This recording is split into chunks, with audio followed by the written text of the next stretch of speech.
大家不这样觉得吗？好恐怖的一个结局，又不一样。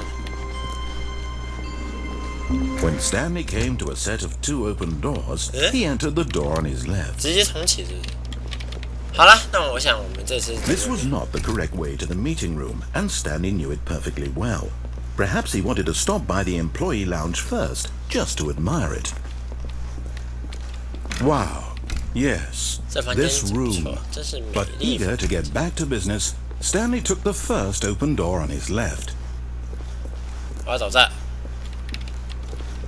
Stanley was so bad at following directions, it's incredible he wasn't fired years ago.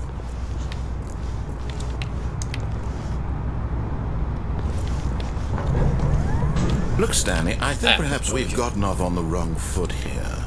I'm not your enemy, really, I'm not.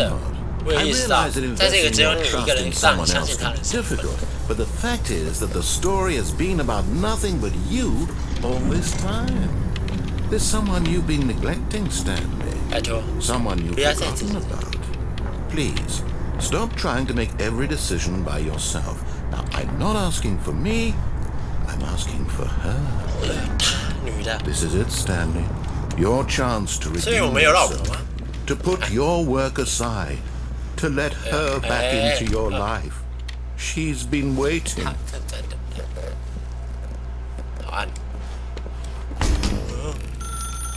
That's her, Stanley. You need to be the one to do this. To reach out to her. 接电话，看看怎样。 Oh, Stanley, is that you? Hold on, sweetie. Sorry to keep you waiting. I'm just pulling the bread out of the oven. Wow. All right. Okay, there we go. All right, now, I want you to come in and tell me all about your day. 骗我 Oh, come on. Did you actually think you had a loving wife who'd want to commit their life to you? I'm trying to make a point here, Stanley. I'm trying to get you to see something. Come inside. Let me show you what's really going on here. 不要。 Sorry, but you're in my story now. 我不想进去啊！好机车旁白。可我刚刚觉得他人还不错。对啊，差真的。 This is a very sad story about the death 史 of 丹 a 利之死 man. 啊！去了，不。Stanley is quite a boring fellow. 他的工作 He has a 按下 job that demands nothing of him. 只为了维持 Every 他那 button 微 that he 不足道的 pushes 存 is 在 a 感。 reminder of the inconsequential nature of his existence. Look at him there, pushing buttons, doing exactly what he's told to do. Now he's pushing a button.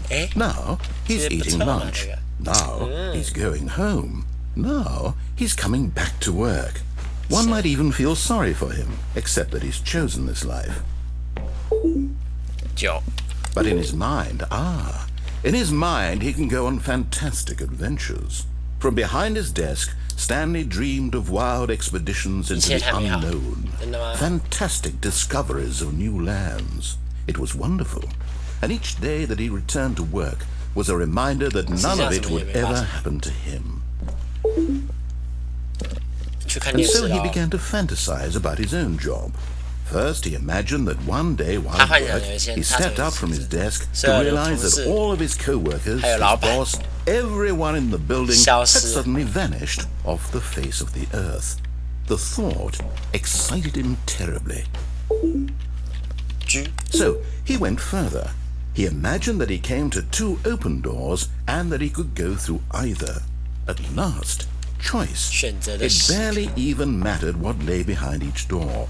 The mere thought that his decisions would mean something was almost too wonderful to behold. As he wandered through this fantasy world, he began to fill it with many possible paths and destinations. Down one path lay an enormous round room with monitors and mind controls. And down another was a yellow line that weaved in many directions. And down another was a game with a baby. And he called it the Stanley Parable. 史丹利的寓言 It was such a wonderful fantasy, and so in his head he relived it again, and then again, and again, over and over, wishing beyond hope that it would never end, that he might always feel this free.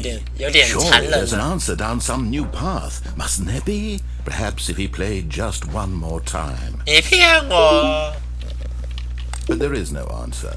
How could there possibly be? 越来越像我的办公室了。 All he's doing is 等一下，这根本就是我的办公室啊！不， Nothing has changed. The longer he spends here, the more invested he gets, the more he forgets which life is the real one. And I'm trying to tell him this, that in this world he can never be anything but an observer, that as long as he remains here, he's slowly killing himself. But he won't listen to me. He won't stop. Here, watch this. Stanley, the next time the screen asks you to push a button, do not do it. You see? Can he just not hear me?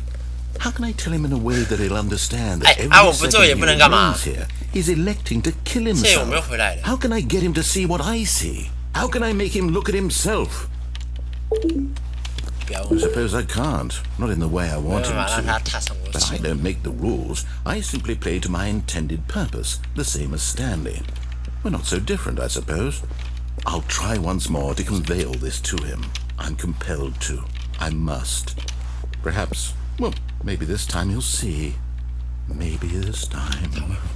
And I tried again, and Stanley pushed a button. And I tried again, and Stanley pushed a button. And I